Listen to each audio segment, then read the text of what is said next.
Welcome to Light of Jophiel. If your sun, moon, or rising is in Gemini, this message could be for you. Take what resonates and leave the rest. If it doesn't fit, don't try and make it fit. Remember, this isn't a personal reading, so not every bit of the message will fit for everyone. Oh, actually seeing that one right there. Gemini, please. We have Taurus. We have Venus. Is this Venus? Hang on. That's Mercury. Sorry, this is Mercury.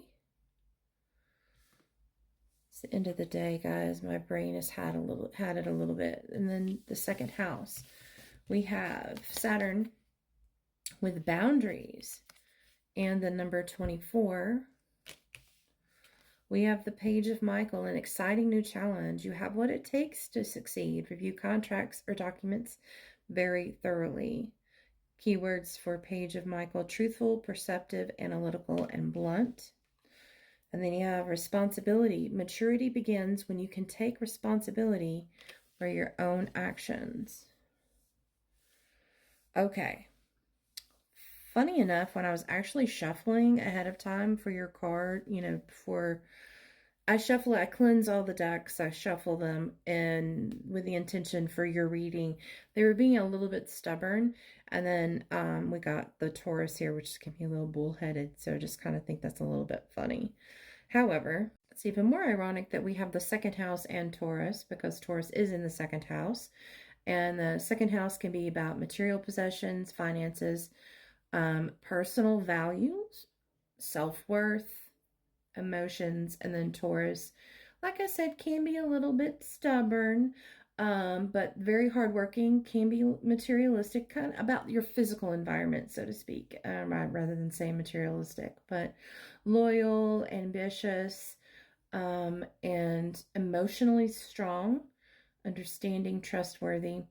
So that's what we have. But then Mercury here is about communication and thinking patterns. And we have boundaries here, which there's some boundaries that need to be communicated in some way, shape, or form. Page of Michael here can mean a few things. And then we have responsibility. But even more so here,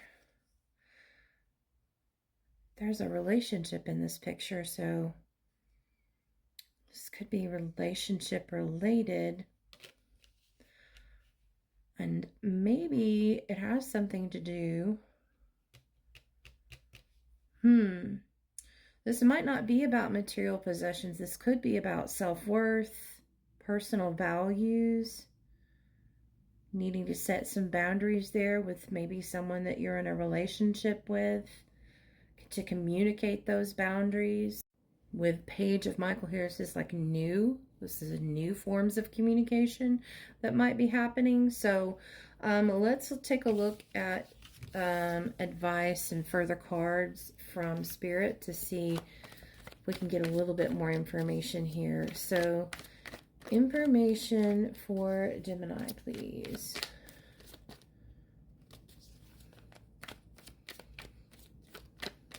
See, the cards are being stubborn. Ooh, okay, we got that one. That was jumpy. We got the Six of Wands. Another jumpy one. Page of Pentacles. I'm seeing this one, which is the Queen of Pentacles, and the Four of Wands. Okay, I'm hearing one more. Four of Cups. Okay, let's take a look here and see what we've got, see what we can continue from this message.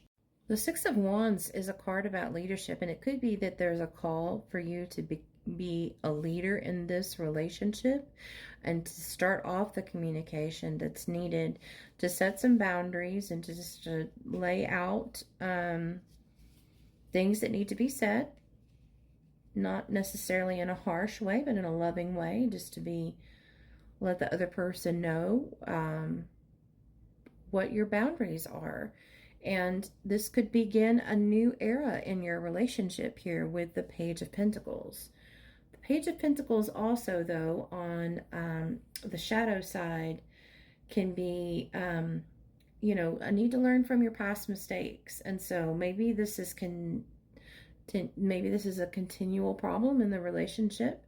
So rather than continuing down the same path you've been on, it's time to take a new route and stand up and be the leader and begin some new communication here with the Page of Michael about boundaries. And in setting boundaries, it's also important to take responsibility for your own actions and for maybe where you fell a little bit short in the relationship. See, with the Queen of Pentacles, she is strong in family and community. She has a kind and nurturing heart. She's down to earth. And so when she does, it's time for her to be a leader and to speak up in relationships. She does so in a kind and nurturing, graceful, generous way. With the Four of Cups here, this is a reminder to not be focused on the negative. This is also a gentle reminder to stop complaining about things in the relationship. It could be that you're kind of talking with your BFF, kind of complaining and being negative about the other person in this relationship. That's the energy you're putting out into the world. You're going to continue to get negative energy in your relationship because that's what you're putting out. You're telling the universe, I want more of this. I want more of this. So this is a gentle nudge, a gentle reminder to stop the complaining, to stop focusing on the negative. It's a time to practice gratitude about the good things about that person, the good things about your relationship. And then with all of this in mind, I see here with the Four of Wands that these are great ways to bring stability into the relationship. And this is a great positive omen. It was coming into my head here. Positive omen. This is celebration. This is things in this relationship can get. So this app cuts off at very weird times, and sometimes it loses videos, whole videos.